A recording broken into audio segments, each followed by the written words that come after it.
सांसद श्रीकांत शिंदे ने आदित्य ठाकरे की आलोचना का कड़ा जवाब दिया है। उन्होंने कहा, डायलॉग बाजी जब चुनाव खत्म हो जाए तब करो। सांसद श्रीकांत शिंदे ने आलोचना करते हुए कहा है कि तब उनके लिए केवल मिमिक्री ही रह जाएगी। वह ठाणे में एक कार्यक्रम में बोल रहे थे। उद्धव ठाकरे ने 2.5 साल तक कोविड के दौरान लोगों को घर में बंद करने का काम किया। उन्होंने घर बैठे ही काम किया।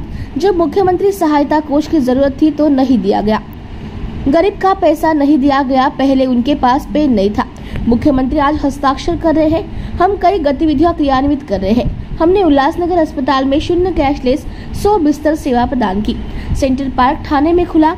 नगर पालिका द्वारा रेती बंदर में चौपाटी बनाए जा रहे हैं। मुख्यमंत्री एकनाथ शिंदे के नेतृत्व में हम कई सारे काम कर रहे हैं। कुछ लोग आलोचना कर रहे हैं। एक दिन कोई आलोचना कर रहा था, अभी नहीं कर रहा था। हम दूसरों की आलोचना या नकल नहीं करते। हमें बात करने में कितना समय लगेगा, तो आज से हम मिमिक्री के काम करेंगे। लोगों को काम चाहिए। मुख्यमंत्री ने कहा है कि हम काम से जवाब देंगे। भविष्य के लिए वो मिमिक्री की प्रॅक्टिस कर रहे हैं। ते कशा प्रकारे काम करत होता आपल्या सगळ्यांना माहिती आहे।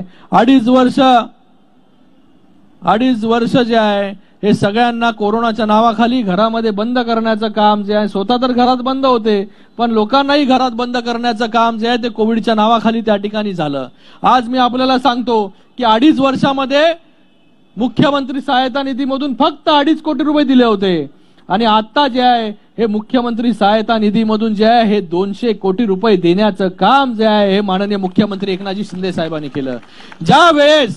ज्यावेळेस सगळ्यात जास्त लोकांना मुख्यमंत्री सहायता निधीची आवश्यकता होती तेव्हा मुख्यमंत्री सहायता निधी जे आहे ते तेव्हाच्या मुख्यमंत्र्यांनी जे आहे ते त्या ठिकाणी बंद करून दिले। ते त्यांच्याकडे पेनच नव्हता, अगोदर सहीच करत नव्हते।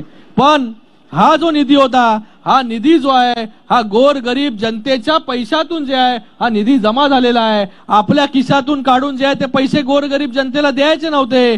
गोरगरीब जनतेचेच पैसे गोरगरीब जनतेला परत द्यायचे होते, तेही देण्याचं जे आहे ते काम त्या ठिकाणी केलं नाही। आपण शिंदे साहेब जेव्हा मुख्यमंत्री झाले तेव्हा मुख्यमंत्री सहायता निधीमधून जे आहे ते 200 कोटी रुपये देण्याचं काम जे आहे ते या ठिकाणी केलं। परवा आपण उल्हासनगर मध्ये एक झिरो कॅश काउंटर हॉस्पिटलचं उद्घाटन त्या ठिकाणी केलं। झिरो कॅश काउंटर त्या हॉस्पिटलमध्ये जर आपण पिवळा आणि केशरी रेशन कार्ड घेऊन गेलात तर तिथे एकही रुपया जो आहे तो आपल्याला भरावा लागणार नाही। पूर्णपणे सेवा जी आहे, ऑपरेशन असेल, त्या ठिकाणी ट्रीटमेंट असेल, सर्व जे आहे त्या 200 बेडच्या उल्हासनगर महानगरपालिकेच्या हॉस्पिटलमध्ये फ्री ऑफ चार्ज जे आहे हे त्या ठिकाणी ट्रीटमेंट जी आहे ती दिली जाईल। त्याचबरोबर आपण कळव्याला आपल्याला आठवत असेल कार्डिओलॉजी आणि यूरोलॉजी सेंटर आपण त्या ठिकाणी चालू केलं। त्या ठिकाणी देखील लोकांना एकही रुपया भरावा लागत नाही। त्या ठिकाणी थेट केशरी आणि पिवळं रेशन कार्ड घेऊन गेल्यानंतर जे आहे हे त्या ठिकाणी आपल्याला सेवा त्या ठिकाणी घेता येते। डायरेक्ट ऍडमिट त्या ठिकाणी होता येतं।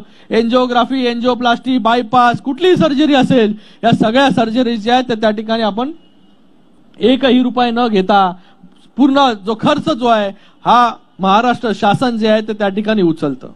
त्याचबरोबर 1.5 लाखाची जी मर्यादा होती ती 1.5 लाखाची मर्यादा वाढून जी आहे ते 5 लाख करण्याचं काम जे आहे ते त्या ठिकाणी केलं।